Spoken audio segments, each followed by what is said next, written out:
Jeg hedder Claus Reis, og jeg er Danmarks eneste sækkepibekomiker, så jeg er også den sjoveste. Sækkepibekomiker har været mit fuldtidserhverv siden 2007.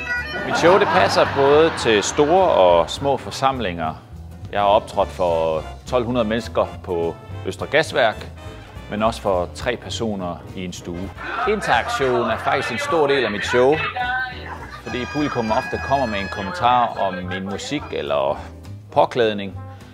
Og så er det jo om bare at komme med et kægt svar.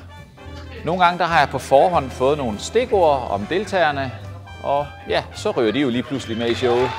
Noget af det, jeg bliver spurgt allermest om, det er selvfølgelig, hvordan booker man et sækkepib-comedy show, før alle de andre gør det. Der skal man være hurtig, fordi der er kun et